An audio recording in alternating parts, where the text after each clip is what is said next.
कई बार हमारे जीवन में ऐसा नहीं होता जैसा हम चाहते हैं।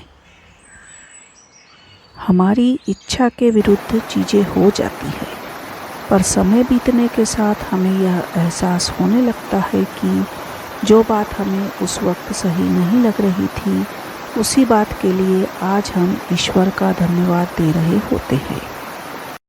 एक छोटी सी बहुत ही प्यारी कहानी सुनते हैं। एक राजा का बहुत ही विशाल फलों का बगीचा था। उसमें तरह तरह के फल लगे हुए थे।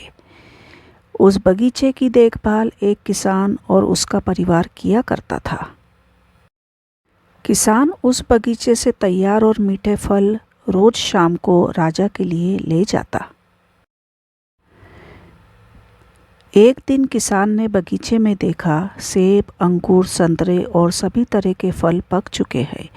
किसान सोचने लगा कि कौन से फल आज राजा के लिए लेकर जाऊं। न जाने उसके मन में क्या आया। उसने अंगूर की टोकरी भरी और राजा के लिए लेकर महल की तरफ चल पड़ा।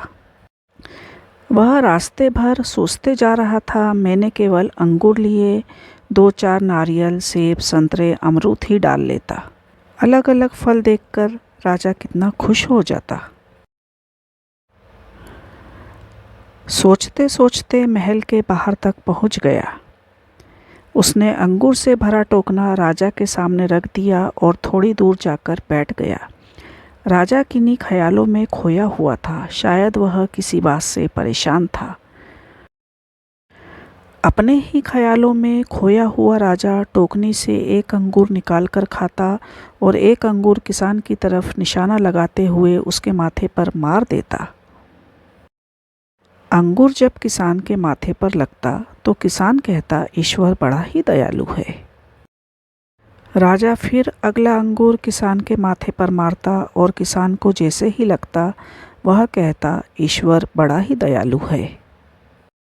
थोड़ी देर बाद राजा को अपनी गलती का एहसास हो गया। वह सोचने लगा, मैं किसान के साथ कितना बुरा बर्ताव कर रहा हूँ और प्रत्युत्तर क्या मिल रहा है। राजा ने किसान से पूछा, मैं बार बार अंगूर फेंक कर तुम पर मार रहा हूँ और तुम पर लग भी रहे हैं, फिर भी तुम कह रहे हो ईश्वर बड़ा ही दयालु है। किसान ने बड़े भोलेपन से उत्तर दिया, महाराज, बगीचे में नारियल, सेब, अमरूद सभी फल तैयार थे, पर मैं अंगूर लाया। मैं वह सारे फल भी ला सकता था। ईश्वर की कृपा से ही मुझे यह भान हुआ कि मुझे अंगूर ही ले जाना चाहिए। ईश्वर का धन्यवाद देता हूँ, क्योंकि यदि मैं दूसरे फल लाता और इसी तरह आप मुझे जोर से मारते तो मेरा क्या हाल होता। सच में महाराज, ईश्वर बड़ा ही दयालु है। दोस्तों, यदि जीवन में किसी मोड़ पर सही या आपके हिसाब से घटित ना हो तो ध्यान रखना, क्योंकि समय अपने राज समय के साथ ही खोलता है और उस समय हमारे मुंह से यही निकलता है कि जो हुआ अच्छा ही हुआ। अब यहाँ प्रश्न यह उठता है कि यह अच्छा करने वाला कौन है। यह अच्छा करने वाला और कोई नहीं, वही शक्ति है जिसे हम ईश्वर कहते हैं। ईश्वर हमारे सबके आसपास ही मौजूद है, कण कण में मौजूद है। आवश्यकता है उसे महसूस करने की। कहानी पसंद आई है तो लाइक ज़रूर करिए। चैनल पर पहली बार आए हैं तो सब्सक्राइब करिए।